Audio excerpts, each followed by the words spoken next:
মুর্শিদাবাদ জেলার নেহেরু যুব কেন্দ্রের ব্যবস্থাপনায় দমকল ব্লকের লস্করপুর গ্রামের লস্করপুর জাগরণী সংঘ ক্লাবের ফুটবল ময়দানে অনুষ্ঠিত হল গেম অ্যান্ড স্পোর্টস। ছেলেদের জন্য football, slow cycling, long jump, high jump এবং মহিলাদের জন্য ভলিবল ও আরও অন্যান্য খেলার মধ্য দিয়ে শেষ হল গেম অ্যান্ড স্পোর্টস খেলা। খেলায় অতিথি হিসাবে উপস্থিত ছিলেন ভগীরথপুর হাই স্কুলের প্রধান শিক্ষক সেলিম রেজা শাহ, উপস্থিত ছিলেন পিরোজপুর প্রাথমিক বিদ্যালয়ের প্রধান শিক্ষক তহিদুল ইসলাম, উপস্থিত ছিলেন ৬ নম্বর অঞ্চলের প্রধান আফতাব উদ্দিন, উপস্থিত ছিলেন এক্স আর্মি নূর সেলিম প্রমুখ। পুরো বিষয়টি লস্করপুর জাগরণী সংঘ ক্লাবের গেম সম্পাদক ফিরাজুল ইসলাম নিষ্ঠার সহিত অনুষ্ঠান সম্পন্ন করেন। আপনারা দেখছেন দমকল এমকে টিভি। আপনার স্বপ্নের বাড়িতে টাইলস, মার্বেল ও গ্রানাইট পাথর বসাতে চান, আপনার বাড়িকে রাজবাড়ি বানাতে চান, তাহলে আজই আসুন অঞ্জলি হার্ডওয়্যারে। ঠিকানা হরিহরপাড়া পার হাউসের নিকট। বর্ষপূর্তি উপলক্ষে আগামী 14 জানুয়ারি 50,000 টাকার সামগ্রী কিনলে পেয়ে যাবেন আকর্ষণীয় উপহার।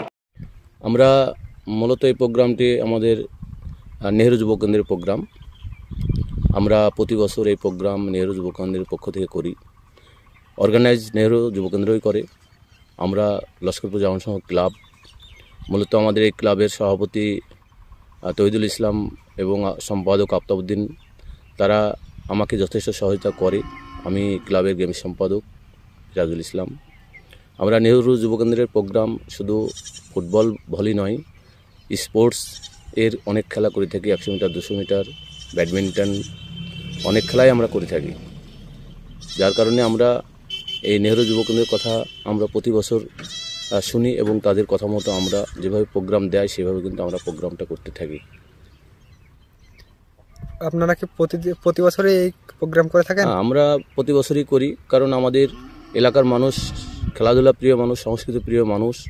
ক্লাবে আমাদের 100 জন সদস্য আছে, সবাই শিক্ষিত সদস্য, সবাই অ্যাক্টিভ আমাদের এই প্রোগ্রামে। আমরা প্রতি বছর এই প্রোগ্রাম করি। আমাদের নিজস্ব গ্রাউন্ড, ক্লাবের জাগরণী সংঘ ফুটবল ময়দান, এই ময়দানে আমরা প্রতি বছর এই প্রোগ্রামটা করে থাকি। আপনার নাম, পরিচয়? আমার নাম ফিরাজুল ইসলাম, আমার বাড়ি লস্করপুর।